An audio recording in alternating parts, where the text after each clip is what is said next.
Halo Sobat JPPR, kembali lagi di Forum Kornas, Forum Komunikasi Bernas.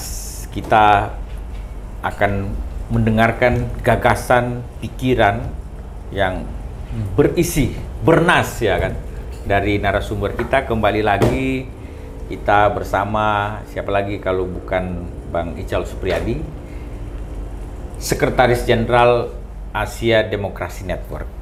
Ya. Gimana kabar Bung Ical? Sehat, alhamdulillah. Dan sudah bisa kembali ke sini.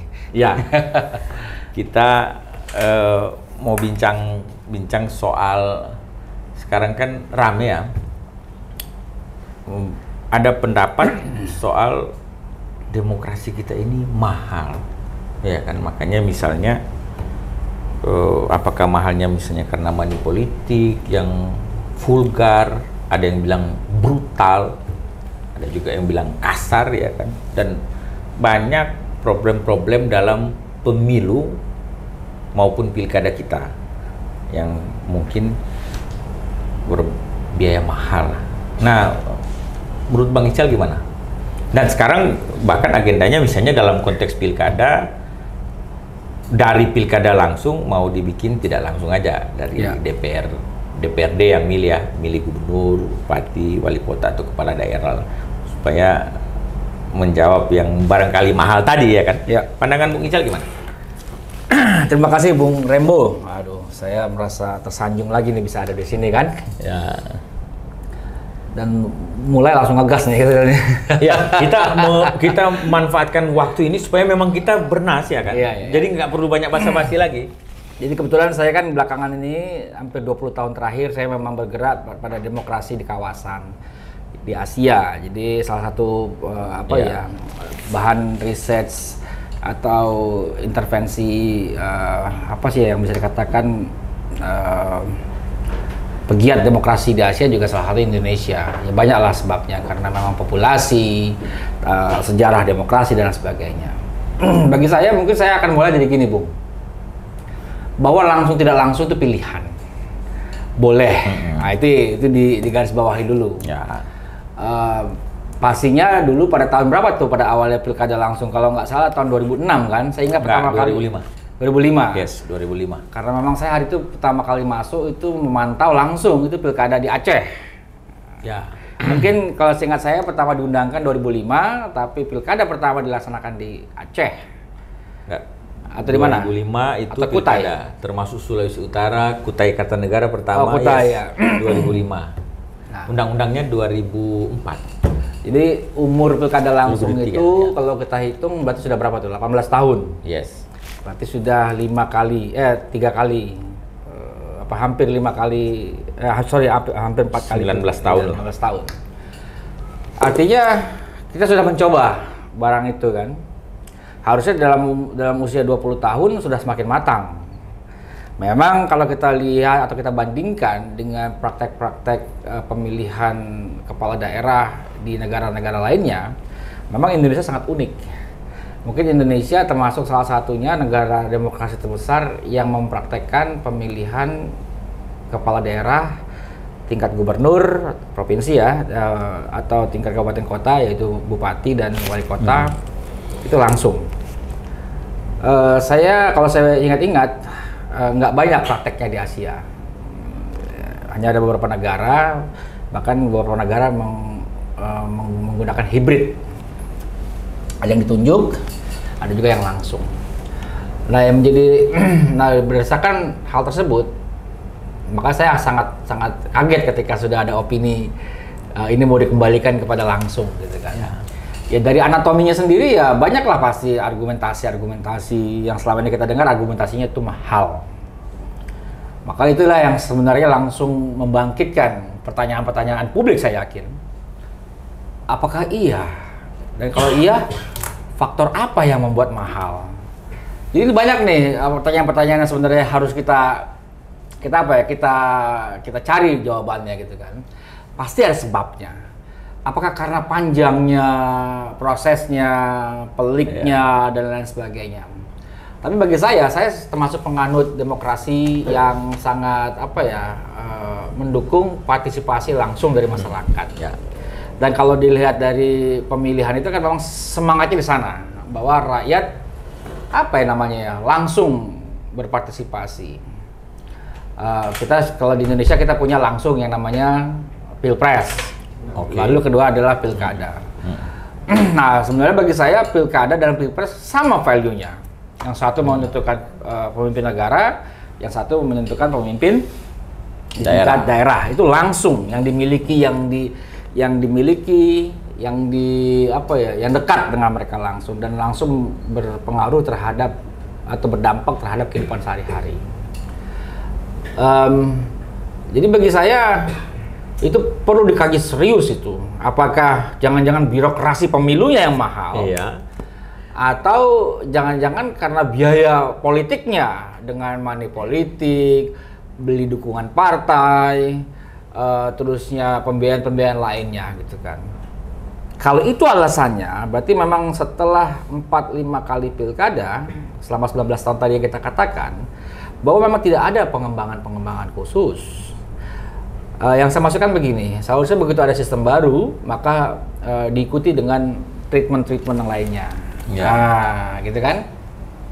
Kalau memang langsung, berarti apa yang harus dipersiapkan? Apakah pendidikan pemilihnya? Apakah pengawasan yang cukup melekat? Apakah syarat-syaratnya sehingga terjadi kematangan berpilkada ini? Ya, menarik sekali yang mahal itu tadi. Memang ini berangkat dari fakta ya. Pertama ada legislatif yang bicara ya dari partai PKB kalau nggak salah. Kedua presiden kan, kita semua dengarlah dan dikonsumsi publik bilang itu yang Pak Presiden Prabowo yang nyalon, coba tanya yang jadi-jadi aja, iya kan, yang jadi-jadi ya, sakit kepala karena mahal. Nah, menarik tadi Bung Ical bilang mahalnya soal penyelenggaraannya kah atau soal praktik-praktik? Ya, ya. Kalau sampai yang terpilih aja merasa susah, nah kita mempertanyakan kan di pilkada atau pemilu, nah ukurannya pemilihan lah kepala daerah kemarin ya, pemilihan. Nah kan kita tahu ada namanya laporan dana kampanye, ya. Ada dana kampanye ya. Iya. Tapi kalau kita lihat di dana kampanyenya sedikit dong, ada yang laporan 5 juta, ada yang 10 juta, 20 juta. Iya. Nah, terus mahalnya itu gimana? Jangan-jangan benar yang Bung Ical bilang tadi. Apakah mahalnya justru di mahar politika dia untuk menjadi dalam proses kandidasi ya, untuk menjadi calon dia harus keluar uang banyak, setelah jadi calon keluar lagi uang yang dalam tanda petik bisa jadi uang untuk vote buying. Ya. Iya kan? Gimana, Bu? Ini yang terakhir dulu saya tangkap ya. Vote buying. Yes.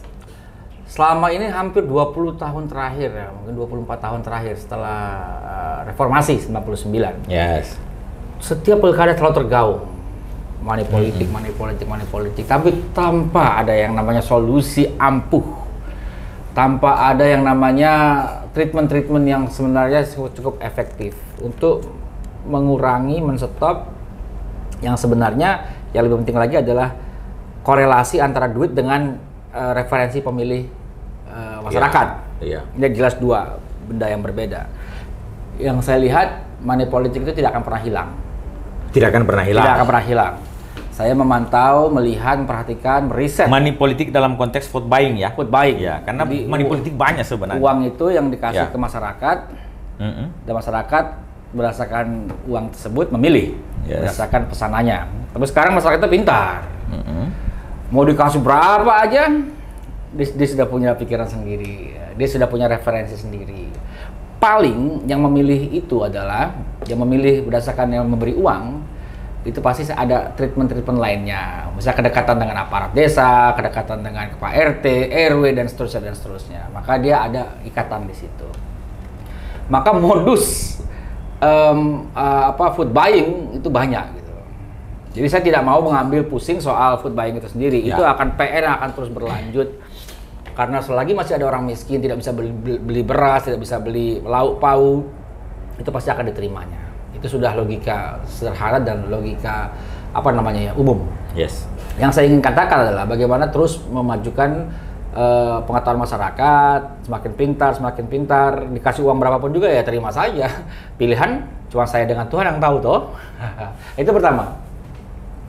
Nah selebihnya money politik, saya yakin sekali, kok saya yakin kalau seandainya dibuat tidak langsung melalui DPRD, kok saya yakin banget jumlah uang yang dikeluarkan oleh kandidat tidak akan lebih berkurang, murah. tidak akan lebih murah, tidak akan lebih sedikit. Cuman penerima atau beneficiariesnya beda. Kalau begitu. Kalau ya langsung kemana? Langsung ke rakyat, dia jadi beras, dia jadi minyak sayur, dia lauk pauk dan sebagainya. Tapi kalau ke DPRD, pasti yang sangat diuntungkan adalah sudah pasti dong partai politik, anggota DPRD yang memilih dan lain sebagainya. Jadi, tapi tunggu, tapi bukan berarti Bung Ical melegalkan politik uang kan tadi, walaupun beneficiary-nya tadi ke masyarakat. Saya percaya direct vote, direct election itu atau direct demokrasi lebih baik. Iya. Karena itu jelas dari pernyataan tadi nggak kan semacam beneficiary-nya ke masyarakat. Artinya Bung Ical semacam setuju biar aja money politik ya kan? Sebenarnya saya ngomong gini. Hanya mahal murahnya tadi kan. Mahal murahnya. Jadi kaitan ke obrolan saya yang pertama. Jangan sampai ditangkap oleh pemirsa kita atau penonton kita bahwa forum Kornas ini melegalkan money politik sudah pilkada langsung boleh, ada uang mengalir tidak langsung. Bagus nih klarifikasi. Iya itu dia langsung. Jangan sampai nanti forum Kornas ini. Tapi bagi saya boleh beneficiary-nya ke masyarakat. Bagi saya jargon. Jangan salah tangkap juga ya kan? Iya bagus sih, ini sekaligus klarifikasi ya. Iya. Karena gini, selagi masih ada orang susah, butuh uang, itu maka money politik akan tetap subur. Bahkan kalau kita lihat praktek-praktek money politik di Asia Selatan, itu menjadi sebuah keharusan yang ditunggu-tunggu. Tapi itu pendapat Bung Ical ya? Ini terjadi. Kalau JPPR pesannya no money politik. Tapi sayangnya, sebenarnya kan gini, begitu ada pilkada langsung, sudah dimitigasi apa yang akan terjadi. Ya. Pada level terendah hingga level tertinggi resiko-resikonya. Itu yang harus dipupuk, dibikin program, di treatment sehingga terjadi kematangan demokrasi yang saya bilang tadi, Bung. Maka suatu saat sebenarnya pilkada itu langsung itu sudah harus berhubungan dengan yang namanya pilihan tersayangnya para pemilih itu. Maka yang saya bayangkan setelah 20 tahun berproses, nantinya maka rakyat akan memiliki standarnya sendiri. Misalkan kalau kita bicara standar tentang calon itu berarti kita bicara tentang profilingnya atau track record. Itu yang pertama pasti harus. Yang kedua tentang manifesto politiknya. Yang ketiga program kerja dan lain sebagainya. Tanpa melihat background finansial tadi. Oke. Tapi sayang yang terjadi sekarang, kita harus fair nih. Makanya selain kualifikasi kita harus fair. Hampir saya tidak pernah dengar di Indonesia ini caleg miskin atau calon bupati miskin tapi dengan track record bagus, dengan manifesto politik yang bagus yang tadi saya bilang tadi itu terpilih. Dan itu menjadi tren sekarang. Jadi yang akan terpilih itu biasanya orang yang memiliki jaringan luas, syukur-syukur bisa memanfaatkan birokrasi dan lain sebagainya yang pemerintah tadi, yang punya uang besar, yang bisa beli media, yang bisa mengerahkan tim kampanye, bahkan yang bisa menyediakan amplop-amplop yang bertebaran itu, kurang lebih dia yang terpilih. Jadi memang ada pergeseran nilai yang sangat-sangat serius. Pilkada yang tadinya memilih orang baik, menjadi pilkada memilih orang yang banyak duit. Itu juga yang tadi pilkada yang argumentasi itu yang bisa membuat sampai orang mengubah juga yang mempersoalkan soal tertutup terbuka sistem pemilu. Ya, itu soal yang berbeda. Jadi dalam konteks ini maka apa yang ingin Bung Ical sampaikan soal demokrasi langsung tidak langsung tadi? Kalau saya, Bung, pilkada ya. Kalau saya coba lihat di sebalik apa makna desentralisasi itu. Apa makna di balik pilkada itu? Di situ ada pesan-pesan politik, ada pesan-pesan teritorial, dan juga ada pesan-pesan partisipasi tokoh-tokoh lokal dalam mengisi jabatan-jabatan di daerahnya masing-masing. Jangan-jangan kalau kita buka file atau bab lama pilkada yang dipilih DPRD, maka putra-putri asli daerah tidak memiliki tempat lagi. Misalkan saya asumsinya, tapi kan sekarang sedang dalam pembahasan. Kalau kita buka file gini, pemilu 2004 presiden langsung kan yang setelah itu kan 2005 pilkada langsung, sebenarnya efek dari dulu kan pilpres kita dipilih DPR kan, ya pasca reformasi pilih langsung dong ya kan. Tapi 2004 ya karena 99 itu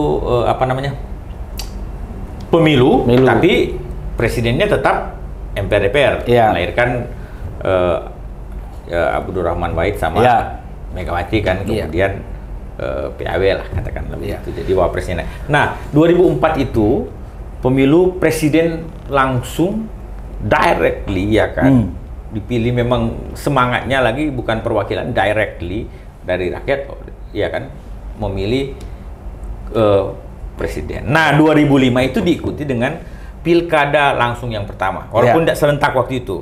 Ya ada pertama Kutai Kartanegara, Sulawesi Utara juga itu.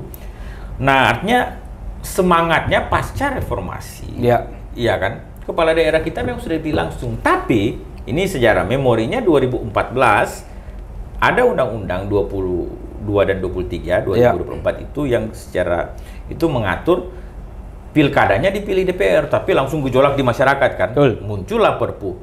Nah menurut Bang Ical, kalau ini diterapkan pilkada tidak langsung kembali ke DPR dalam tafsir historis kita tadi tadi kan sudah singgung soal banyak putra daerah yang mungkin dari fakta reformasi kemarin memang yang jadi bupati kepala daerah itu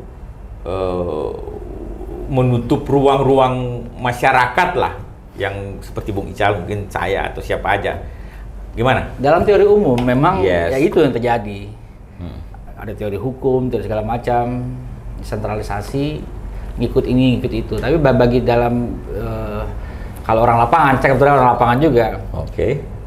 Dalam teori peace dan konflik resolusi, ketika itu kan Indonesia hampir terpecah-pecah kan, tahun 98 setelah Pak Harto jatuh segala macam. Satu-satunya untuk memikat atau mempertahankan supaya terjaga NKRI adalah memberikan ruang dan wewenang kepada pemimpin-pemimpin daerah untuk menjabat. Caranya ya pilkada. Pilkada ya, mestinya langsung tidak langsung. Iya. Dan langsung itu. Kalau tidak langsung pasti intervensi panjang dan lebar dari pusat. Elit. Iya, karena memang gini, Bung. Ada negara besar, beberapa negara besar, dia hanya mampu dikuasai atau dikontrol atau dipertahankan melalui dua cara saja, Bung. Satu dengan cara otoritarian, misalkan kayak Rusia dengan Cina, atau dengan cara desentralisasi full seperti US, seperti India. Indonesia harus memilih lagi. Setelah 32 tahun di bawah otoritarianisme, militer menjaga NKRI. Nah sekarang maka dijaga NKRI-nya dengan cara memberikan wewenang, hak, dan cara permainan baru bagi pemimpin-pemimpin putra daerah untuk memimpin, tapi dengan cara pemilihan. Nah, di ujung semua ini, Bung, langsung, tidak langsung, apalagi alasannya mahal, bagi saya ridiculous. Karena apapun yang terjadi, ini harus sudah berlangsung. 19 tahun, masa yang sangat panjang, tinggal diteruskan, di-maintain. Jadi suara saya agak-agak sedikit kok alasan-alasan untuk tidak langsung itu argumentasi yang sepertinya dibangun, narasi yang dikeluarkan untuk membuka ruang perubahan. Kalau memang alasannya mahal, itu bagi saya sangat dangkal.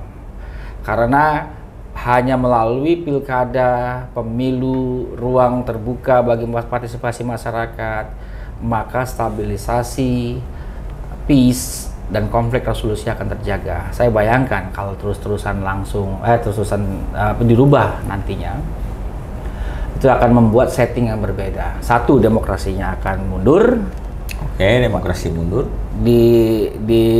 Ditandai dengan partisipasi masyarakat yang minim dan intervensi dari kekuasaan-kekuasaan yang lebih tinggi akan sangat lebih dominan.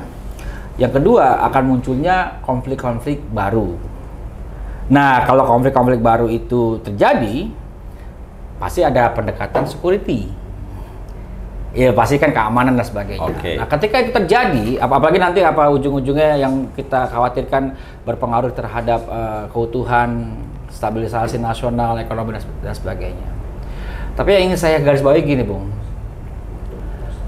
Demokrasi pemilu adalah satu-satunya cara peace transisi. Oke. Jadi kalau alasannya mahal peace itu, transisi. ya peace transition. Jadi berapapun mahalnya harga itu harus dibayar. Jadi kalau kami bilang di diskusi internasional, no price tag For demokrasi. Berapapun yang ditaruh di tag itu, kalau kita beli baju itu, Bung, Gitu. mau harganya rendah, menengah, tinggi, Iya. itu harus dibayar. Terima kasih Bung Ical. Saya quote yang terakhir ya. Iya. No price tag for democracy. Itu harus dibayar. That's it. Ya, no price tag for democracy itu dari Bung Ical, General Secretary of Asia Demokrasi Network. Terima kasih ya Bung Ical, kita stop dulu. Oke. Kalau dibiarkan kebernasan Bung Ical akan disertai dengan keberingasan berpikir. Nah, jadi terima kasih, kita sampai jumpa di forum Kornas berikut, Komunikasi Bernas. Oke, sampai Halo, jumpa, Bung. ya, terima kasih.